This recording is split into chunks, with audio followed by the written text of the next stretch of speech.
오늘 말씀을 우리 다 함께 한 목소리로 46절부터 55절까지 천천히 한번 같이 읽도록 하겠습니다. 시작. 그리하여 마리아가 말하였다. 내 영혼이 주님을 찬양하며 내 마음이 내 구주 하나님을 좋아함은 그가 이 여종의 비천함을 보살펴 주셨기 때문입니다. 이제부터는 모든 세대가 나를 행복하다 할 것입니다.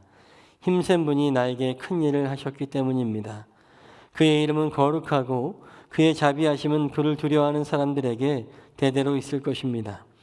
그는 그 팔로 권능을 행하시고 마음이 교만한 사람들을 흩으셨으니 제왕들을 왕자에서 끌어내리시고 비천한 사람을 높이셨습니다. 줄인 사람들을 좋은 것으로 배부르게 하시고 부한 사람들을 빈손으로 떠나보내셨습니다. 그는 자비를 기억하셔서 자기의 종 이스라엘을 도우셨습니다. 우리 조상들에게 말씀하신 대로 그 자비는 아브라함과 그 자손에게 영원토록 있을 것입니다. 아멘. 아멘. 예, 여러분 한 번 더 인사하겠습니다. 여호와 샬롬 마라나타. 주님의 평화가 또 오실 예수님을 기다리는 여러분들에게 함께 있으시길 바랍니다. 예, 이제 우리 성탄절이 얼마 남지 않았습니다. 우리 강림절 제4주를 맞이하면서 정말 여러분의 삶 가운데 하늘의 영광이요 땅의 평화이신 우리 주 예수 그리스도의 은혜와 평강이 정말 충만하게 임하시기를 한 번 더 소원합니다. 예, 사회적 거리두기 조정한 이후로 정말 우리 예배로 모이는 것이 참 조심스럽고 그 주변에 있는 사람들의 눈치를 봐야 되는 그런 상황이 이르렀습니다. 이럴수록 더욱 믿는 우리들이 기본 방역 수칙이나 또 위생에 철저하게 하셔서 우리의 예배가 누구에게도 떳떳이 들을 수 있는 그런 예배가 되기를 소망합니다. 오늘 우리가 함께 은혜를 나눌 말씀의 제목이 여러분 주보를 혹시 보셨는지 모르겠지만 다소 생소하다고 느끼셨을 수도 있겠습니다. 마그니피카트라고 하는 이 말은 라틴어입니다. 라틴어로 찬양하다라고 하는 의미를 가진 단어입니다.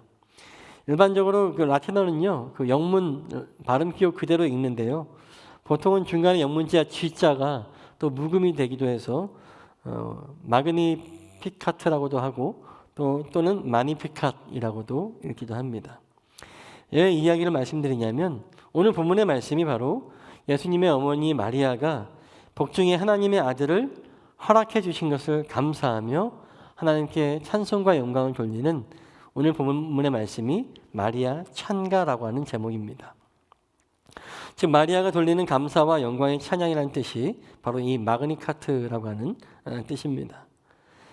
이 마리아 찬가의 첫 부분인 이 46절 말씀을 라틴어 성경인 불가타 성경에서는 라틴어 마그니피카트로 찬양하라로 시작하게 됩니다. 그래서 이 마그니피카트라고 하는 이 마리아 찬가의 이 마그니피카트라고 하는 제목으로 그렇게 관용적으로 불려지기도 합니다. 저는 오늘 이 마리아 찬가의 이야기를 하면서 우리가 마리아의 신앙과 또 이 마리아 찬가의 진정한 의미가 무엇인지를 함께 여러분과 생각해 보려고 합니다. 강림절 넷째 주일, 돌아오는 토요일이면 성탄절이죠. 성탄절을 눈앞에 둔 이 시점에서 우리의 마음은 어떤 것을 기다리고 준비해야 되는지 생각해 보았으면 좋겠습니다. 보통 우리 개신교에서는요, 예수님의 어머니 성모 마리아에 대해서 이야기할 때 조금 조심하는 편이죠.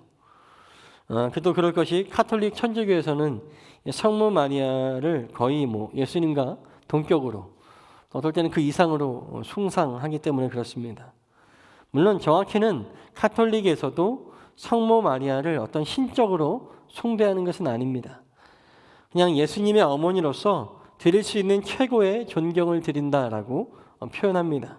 그래서 그들은 숭배가 아니라 존경 또는 흠숭한다라고 하는 표현을 사용하기도 해요. 그런데 실제적으로 사실은 카톨릭 성도들은 성모 마리아 신앙을 갖고 있다라고 우리가 부인할 수 없습니다. 그뿐 아니라 성자들에 대한 신앙도 갖고 있어서 성모 마리아와 성자들이 자신들을 지켜준다고 생각하고 또 하늘나라에서 자기들을 위해서 중보한다라고도 그렇게 믿고 있습니다. 말씀드린 것처럼 어떤 사람들은 이 성모 마리아가 예수님보다 더 크다라고 여기는 그런 천주교 신자들도 있어요. 이 문제가 지금만 그런 것이 아니라 사실 500년 전에도 똑같은 문제가 있었고 그렇기 때문에 종교개혁이 일어났던 것입니다. 그러나 여전히 우리 개신교에서는 바른 신앙, 바른 전통을 이어받아서 오직 예수 그리스도만이 우리의 유일한 신앙의 대상이시고 하나님과 우리를 연결하시는 유일무이한 중보자이시며 또 영원한 대제사장이신 것을 믿고 고백하고 있습니다. 따라서 카톨릭에서 저 하나님 나라에서 예수님 외에 성모나 또 성자들이 우리의 어떤 중보자가 되어진다라고 하는 생각들은 신학적으로는 좀 문제가 있다라고 이야기할 수 있겠습니다. 이러한 배경 때문에 개신교 안에서는 성모 마리아에 대한 신앙을 다루는 것에 대해서 조금은 조심스러워하고 또 부담스럽게 여기는 경향이 있습니다. 그러나 오늘 강림절 네 번째 주일을 맞이하면서 또 예수님의 탄생과 또 성모 마리아를 생각하면서 성모 마리아는 우리의 신앙의 대상은 아니지만 분명히 존경을 받아 마땅할 위대한 신앙의 선조요, 신앙의 선배인 것은 틀림없다라고 말씀드리고 싶습니다. 오늘 말씀의 배경은 바로 결코 임신할 수 없는 마리아가 천사로부터 아이를 가졌다라고 하는 소식을 들은 후에 일어났던 이야기가 배경입니다. 천사로부터 수태고지를 들은 이 마리아는요 당황했습니다. 그래서 멀리 사는 친척 대제사장의 아내였던 그 엘리사벳을 찾아가서 상담하기 위해서 갔던 그 이야기들, 그리고 나서 그의 깨달음을 통해 하나님을 찬미할 수밖에 없었던 이야기가 오늘 바로 누가복음 1장 오늘 본문에 있는 마리아의 찬가의 배경입니다. 여러분 그 시대로 한번 들어가 봤으면 좋겠습니다. 여러분 그 당시 마리아의 나이가 몇 살이었을까요? 우리는 흔히 동정녀 마리아 또는 처녀 마리아라고 얘기합니다. 그러면 동정녀 마리아의 나이는 몇 살이었을까요? 제가 여기저기 좀 문헌을 찾아보니까 대략 12살에서 14살로 짐작한다고 합니다. 우리는 처녀라고 하니까 이팔 청춘 한 16살부터 한 20살까지로 생각했는데 생각보다 훨씬 더 어렸습니다. 왜냐하면 그 당시에도 우리나라 그 조선시대 어느 때와 같이 조혼 풍습이 있었다 그래요. 로마 식민지의 압제를 받아서 이러저러한 일로 자꾸 끌려가고 징집되고 이런 일 때문에 일찍 결혼시키는 풍습이 있었다라고 합니다. 또 유대의 전통에서는 유대 남자들은 12살이 되면 성인식을 갖게 되는데 그 이유로는 결혼을 할 수 있는 거예요. 그러니까 대략 그 당시에는 12살에서 14살 사이에 남녀 아이들을 서로 짝을 지어서 결혼을 시켰다라고 하는 거예요. 그런 관점에서 성서학자들은 아마도 마리아의 나이가 작게는 12살, 많게는 14살 정도이지 않을까라고 추측하고 있습니다. 여러분 12살의 나이는 우리나라로 치면 몇 학년이죠? 초등학교 5학년인가요? 5학년밖에 안 되는군요. 전 6학년으로 알았습니다. 제가 빠른이라서. 예, 5학년, 6학년 정도밖에 안 되는 나이예요.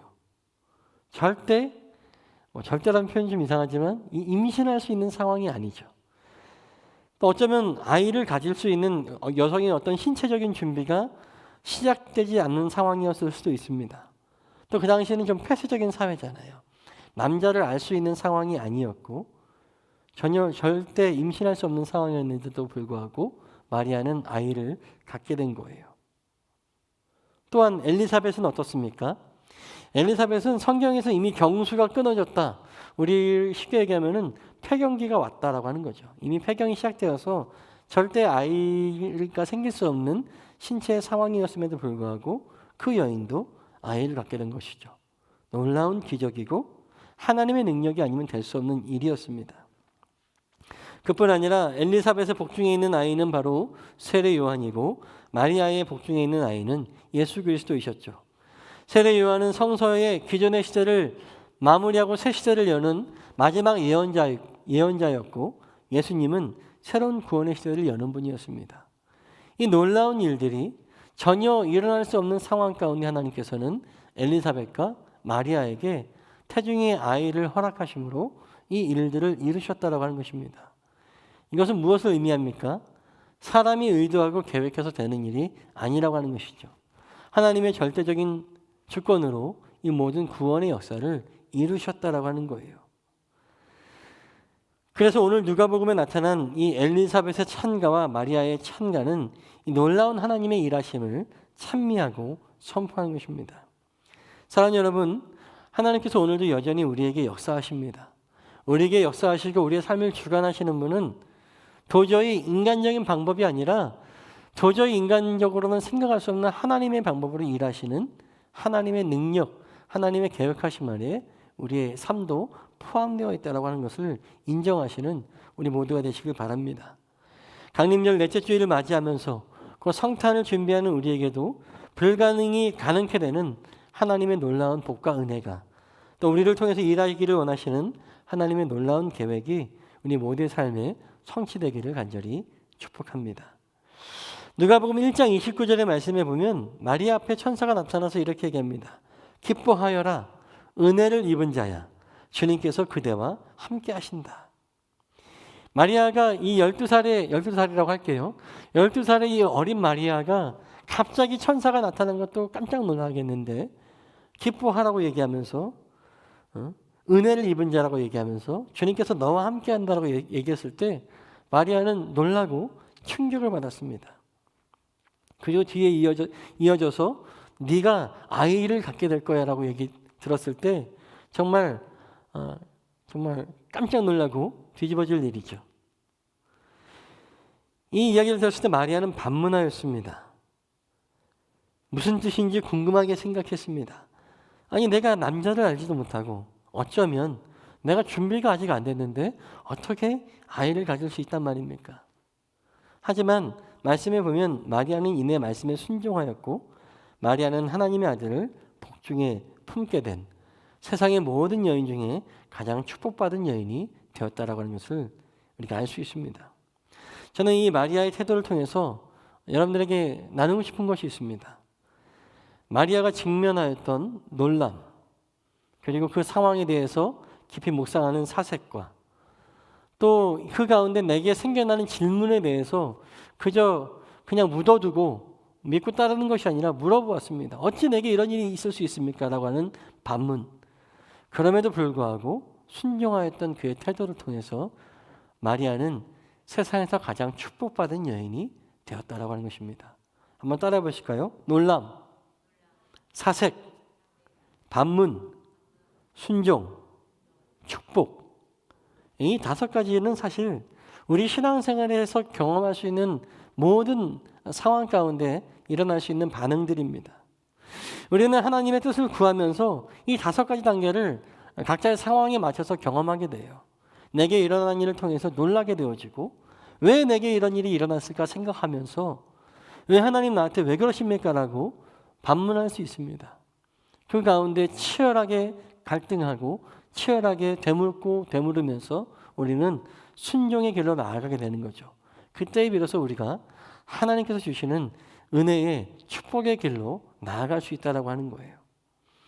하지만 때때로 우리는 신앙생활하면서 이렇게 5가지 단계를 다 이루지 못하고 놀람에서 시작해서 축복으로 가지 못하고 또는 놀람에서 멈춰버리거나 제대로 된 생각, 묵상을 하지 못해서 멈춰버릴 때가 많이 있습니다. 또 어떤 분들은 모든 상황을 다 이해했지만 차마 순종하지 못하여서 축복의 길로 이르지 못할 때도 있습니다. 지금 현재 여러분들의 삶 가운데 처해진 상황은 어떻습니까? 아마 각자마다 처해진 상황이 다 다를 텐데요.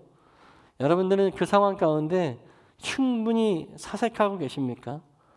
또 무조건적인 순종이 아니라 충분히 물어보고 계십니까?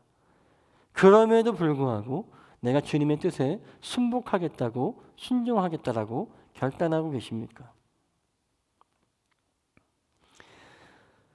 저는 오늘 이 마리아의 상황을 통해서 그녀의 위대한 신앙과 또 우리가 배워야 될 교훈을 깨닫게 되는 겁니다. 겨우 12살 정도의 어린 여자아이였습니다. 아직 초등학생 정도의 나이예요. 그에게 절대 일어날 수 없었던 임신이라고 하는 사건이 일어났을 때 그녀는 어땠을까요? 그녀의 마음은 어땠을까요? 당시 유대에서는 아버지를 알지 못하는 아이를 갖게 된 여인, 그 여인은 부정하다, 칭하여지게 되고 결혼 전에 처녀였다면 그녀는 당연히 사람들이 던지는 돌에 맞아 죽어야 될 운명이었습니다. 요셉과의 정혼을 앞두고 있는 상황에서 마리아는 내가 갑자기 나에게 아이가 생긴다라고 하는 이 상황이 더욱더 비참하고 괴로웠을 것입니다. 더러운 여인이라고 수치를 당할 수 있고 약속된 정혼이 파혼될 수 있고 사람들에게 돌맞아 죽을 수 있는 최악의 상황이죠. 그러나 이 상황 가운데 마리아는 놀랐으나 깊이 생각하였고 주님께 되물었으나 그러나 순종하여 그 여인은 가장 위대한 축복의 여인이 된 것이죠. 사랑하는 여러분, 순종이라고 하는 것은요, 그 자리에서 즉시로 하는 것도 순종이지만 때로는 이렇게 힘겨운 과정을 겪고 충분히 사색하면서 치열한 갈등 끝에 얻어지는 순종이 저는 더 값지고 더 큰 애와 축복이 있다라고 생각합니다. 저는 여러분들이 하나님의 말씀에 순종하시기를 바랍니다. 또 제가 딱 담에 서서 주의 종이 하는 말씀이니까 다 믿으시면 아멘 하십시오 라고 강요할 수도 있지만 그러나 근본적으로 하나님의 말씀에 순종하시길 바라는데요. 그러나 이 순종이 값싼 순종, 생각 없는 맹종이 되지 않기를 원합니다. 정말 다니엘에서 선포되는 저 주의 종의 이야기가 정말 하나님께서 내게 주시는 말씀인지에 대해서 치열하게 싸워볼 수 있어야 된다고 하는 거예요. 갑자기 무조건 바친다고 해서 집문서 떼다가 바치면 뭐 하나님은 기뻐하실지 모르겠으나 같이 사는 가족들은 얼마나 괴롭겠습니까? 그러나 그럼에도 불구하고 순종해야 될 가치가 있다면 순종하는 게 맞겠죠. 근데 여러분 이렇게 치열한 갈등, 투쟁을 통해서 놀람과 사색과 반문과 순종을 통해서 얻어지는 값진 순종이야말로 다시 우리가 돌이키지 않을 위대한 결정이 되게 하시기를 바랍니다. 여러분이 그런 순종을 하셨으면 좋겠어요. 입으로만 아멘하고 지키지 않는 순종이 아니라 아멘 할 때 그 아멘을 정말 신중하게 하면서 내가 한번 아멘하고 순종하기로 결단한 일들을 다시는 돌이키지 않는 정말 뚜렷한 그리고 위대한 믿음의 사람들이 다 되셨으면 좋겠습니다. 마리아는요, 그가 순종했을 때 그 여인의 심경은 죽음을 각오한 것입니다.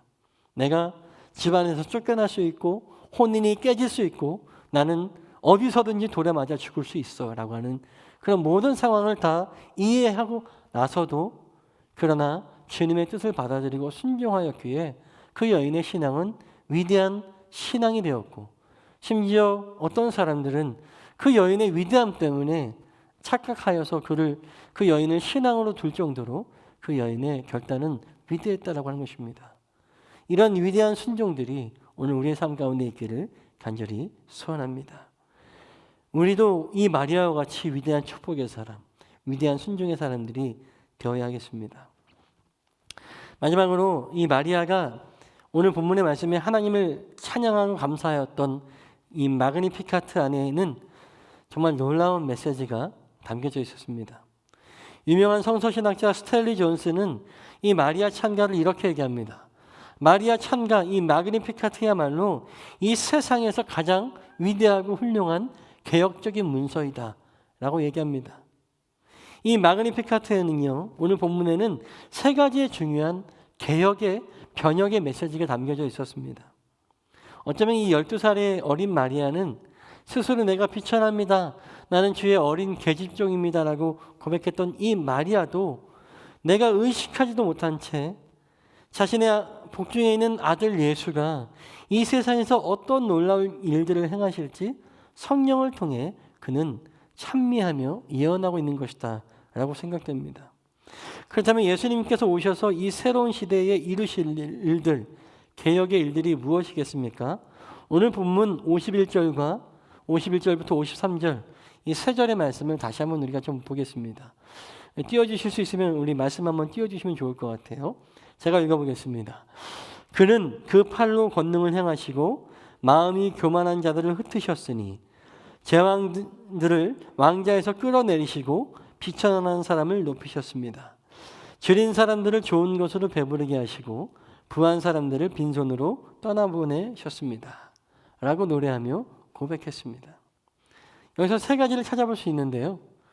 오실 메시아께서 하실 일들은 먼저 교만한 사람들을 흩으신다라고 하는 겁니다. 또 두 번째는 제왕들, 즉 세상의 권력을 잡은 자들이 하나님께서 그 권력을 왜 주신지 모르고 백성을 위해 사는 것이 아니라 자기 만족을 위해 사는 그 사람들을, 자기의 입속을 채우는 그 사람들을 끌어내리실 것이다. 그리고 마지막 세 번째로는 비천한 사람을 높이시고 줄인 사람이 배부르며 부한 사람들을 빈손으로 보내시는 일들을 하실 것이다. 오늘날로 얘기하면 사회복지죠. 복지가 완벽한 사회를 얘기하는 거죠. 이런 사회개혁을 이루실 것이다라고 마리아는 찬미하면서 자기도 모르게 예언하고 있습니다. 그리고 예수님이 이 땅 가운데 오셔서 이 모든 일들이 실제로 그 유대 땅에 일어났습니다. 그리고 이 역사는 당시에만 일어나는 것이 아니라 오늘 우리의 삶에도 여전히 역사하시는 하나님의 뜻이고 예수 그리스도의 놀랍고 위대한 의지, 유산이라고 하는 겁니다. 사랑하는 여러분, 오늘 우리 성도님들의 삶이 예수 그리스도의 개혁의 의지를 이어가는 위대한 삶들이 되시기를 한 번 더 소망합니다. 저는 특별히요, 이 개혁의 메시지를 더 길게도 얘기할 수 있지만 저는 중요한 거 한 가지만 한 번 더 강조해서 말씀드리고 싶습니다. 가장 첫 번째 것, 교만한 자를 흩으신다는 이 메시지가 강림절을 지나는 우리에게 저는 참 중요하다고 생각합니다. 오실 메시아는 마음이 교만한 사람들을 흩으실 것입니다. 여러분, 마음이 교만한 사람이 누구입니까? 그 당시로서 생각해 보면 물론 실제로 교만한 모든 사람들이 포함되지만, 그러나 그 당시에는 하나님의 자리를 넘보는 교만한 종교 지도자들을 향하여서 말하는 것이다 라고 성서학자들은 해석합니다. 하나님께서 받으셔야 될 영광을 가로채는 종교 지도자들, 하나님의 지혜를 대신해서 내가 하는 말이 곧 하나님의 말이야라고 하는 그런 사람들, 그런 타락한 종교를 말하는 것입니다. 하나님이 받으셔야 될 영광을 하나님께 돌리지 못하고 어느 특정한 사람이, 어떤 종교 지도자가, 교주가 받는 것을 의미하는 것입니다. 자세히 들어보니까 그때만 있는 일은 아닌 것 같죠. 어쩌면 오늘 우리 현실에도 여전히 있는 일 같습니다. 그러나 주님께서는 그러한 교만한 종교 지도자들, 교만한 자들을 다 흩어내시겠다라고 오늘 마리아는 예언하고 있는 것입니다. 메시아가 오시면 가장 먼저 이 타락한 종교, 타락한 성전을 무너뜨리고 다시 세우시겠다라고 하시는 거죠. 사랑하는 여러분, 오늘 이 말씀 마그니피카트를 묵상하면서 우리 마음 가운데 깨달아져야 될 것이 바로 이것입니다. 사실 우리 모두는요, 종교 지도자일 수도 있습니다. 믿지 않는 누군가에게는 내가 그의 종교 지도자가 될 수 있습니다. 우리는 모두 사실은 종교인들입니다. 예수 그리스도를 닮기 원하여 그의 제자된 삶을 살기 원하는 기독교인들이라면 적어도 이 지적에 대해서 누구도 피해갈 수 없다라고 하는 거예요. 적어도 우리의 삶의 모든 중심에, 우리의 삶의 모든 목적에 예수 그리스도가 계시는지 우리는 돌아봐야 한다라고 하는 것입니다. 여러분 어떻습니까? 여러분 중심에 내가 하는 모든 일들, 이 예배들, 내가 하는 모든 이 세상의 모든 일들이 하나님께 영광 돌리기 위해서 하고 계십니까? 아니면 나의 유익이 더 앞서 있습니까? 내가 하는 모든 일들이 하나님의 뜻에 의한 것입니까? 아니면 나의 의지가 더 앞서 있습니까? 내가 축복받는 것이 중요하고, 내 이름이 드러나는 것이 중요하고, 내가 인정받는 것이 중요하고, 내 지위가 높아지는 것이 중요한 삶을 살고 있지는 않는지 돌아봐야 합니다. 오늘 이 질문에 대해서 제일 할 말 없고 부끄러운 사람은 바로 이 앞에 있는 저입니다. 제가 설교를 쓰면서도 지울까? 이런 유혹을 받았습니다. 저한테 하는 얘기 같아서요. 오늘 이 말씀은 어떤 특정한 종교 지도자들만 얘기하는 것은 아닙니다. 자칭 성도라고 부르는 우리 모두를 향해 깨닫게 하시는 말씀이라고 하는 거예요. 저는 이 마리아의 위대한 신앙이, 마리아 찬가가 값어치 있고 우리에게 중요한 교훈을 주시는 이유는 바로 이러한 메시지 때문입니다. 오늘 내가 주님 앞에 교만한 자로, 하나님의 자리를 대신하는 자로, 하나님이 받으셔야 될 영광을 대신 받는 자로 서 있지 않는지 돌아봐야 합니다. 12살 어린 소녀가 받아들이기 힘든 이 사건을 믿음으로 순종으로 견뎌내면서 우리에게 메시아 탄생의 복된 소식을 허락하신 이유는 단지 우리 영혼 구원의 문제 때문이 아니라고 하는 것이죠. 예수 그리스도를 기다리는 이 강림의 계절에 우리가 깨닫기 원하는 것, 우리에게 진정한 필요한 것은 바로 우리 안에 교만함들이 무너지는 개혁입니다. 주님이 오시는 이 강림의 계절을 이제 성탄을 눈앞에 두고 있으면서도 여전히 나의 삶의 중심은 나 중심으로 흘러가고 있지 않는지, 여전히 나의 삶의 중심은 예수 그리스도 중심이 아니라 내가 목적이 되어서 살고 있지 않는지 돌아보시는 귀한 날들 되시길 바랍니다. 하나님께서 내 안에 새로운 일들을 시작하시도록 겸손하게 나의 자아를 내려놓고 나의 마음을 비워놓는 강림의 계절 되시도록, 또 우리 안에 교만한 마음들이 먼저 무너질 때에 세상의 권세가 변화되고 우리가 살고 있는 이 땅도 예수 그리스도의 놀라우신 사랑의 결실로 변화되는 것임을 믿어 깨닫는 우리 모두가 되시기 바랍니다. 사랑하는 여러분, 우리가 먼저 변해야 됩니다. 우리가 먼저 하나님의 말씀 앞에 바로 서야 됩니다. 이 강림절의 계절에 제가 말씀드렸던 것처럼 우리의 예배가 사명으로 회복되어지고 우리의 삶에 온전히 주님을 기뻐하는 일들이 회복되어서 우리의 삶이 내 능력이 아니라 하나님의 능력으로 사는 그런 성도들이 되어야 합니다. 그래야 우리가 이 세상을 변혁시키고 하나님의 나라가 오게 하는, 우리는 하나님의 천병임을 깨닫는 귀한 은혜가 우리 모두에게 있으시기를 간절히 소원합니다. 사랑하는 여러분, 교만한 마음을 내려놓고 내 심령 안의 보좌 위에 내려오셔서 내 심령 안의 보좌 위에는 주님께서 그 보좌에 앉으시도록 내어드리시길 바랍니다.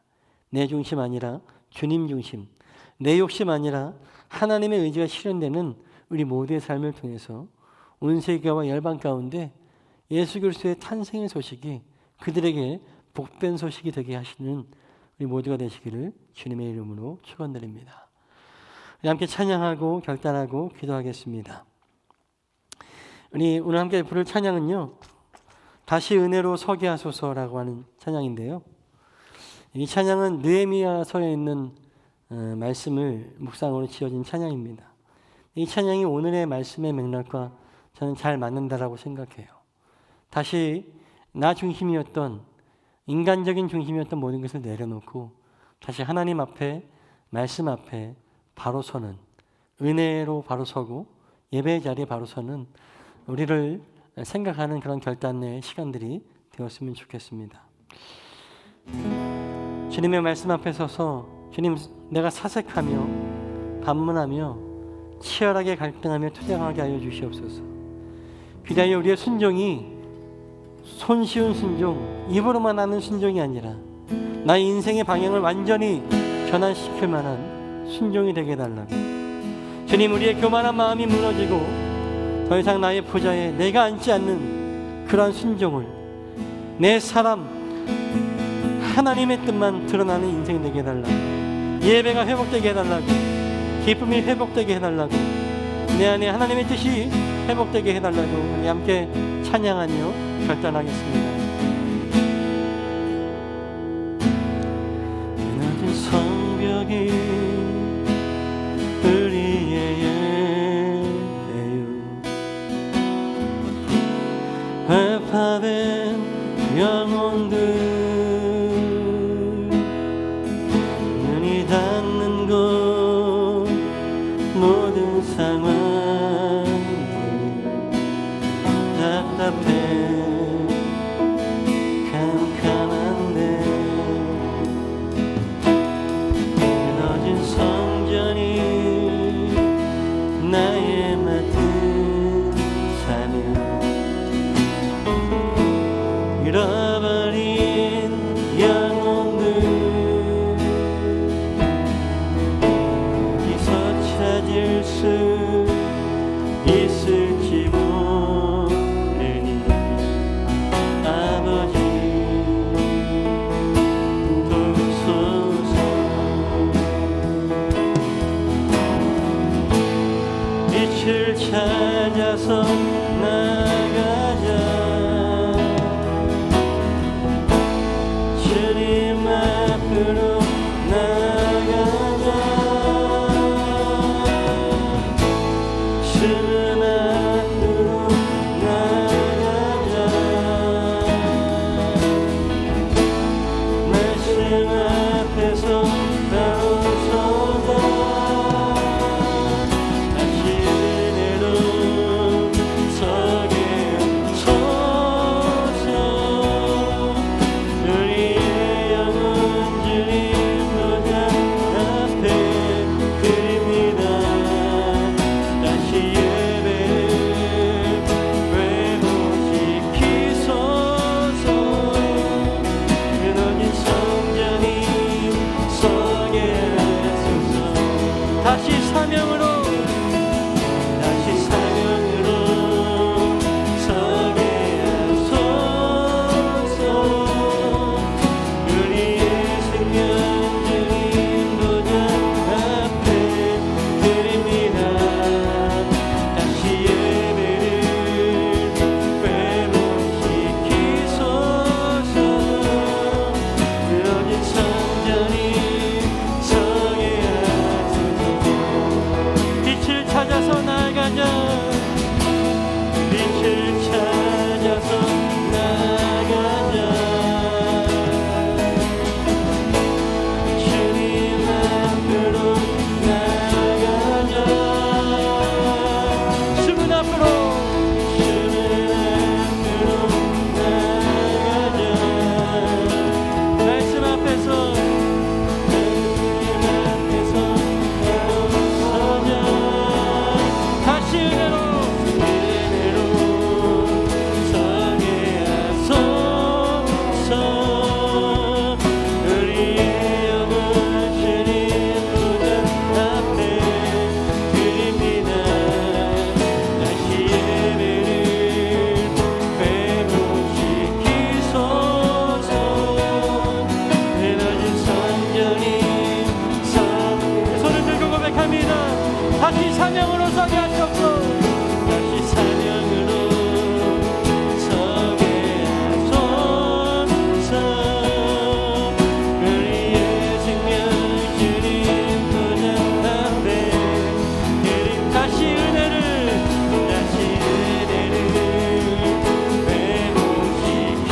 회복시키소서. 무너진 성전이 서게 다시 말씀 앞에 서게 하소서. 주님 말씀 앞에 서게 하소서. 우리의 기도 받으소서. 주님 다시 은혜로 서게 하소서. 이제 함께 주의 이름을 부르며 기도하며 나갑니다. 주님 우리의 순종이 바로 서게 하여 주시고 우리의 교만함이 회복되게 하여 주시옵소서. 기도하며 나갑니다. 주여 아버지 역사해 주시옵소서. 아버지 주님의 은혜를 구하며 나갑니다. 아버지 하나님 우리의 무너진 예배임을 자리들이 아버지 하나님 무너진 말씀들이 아버지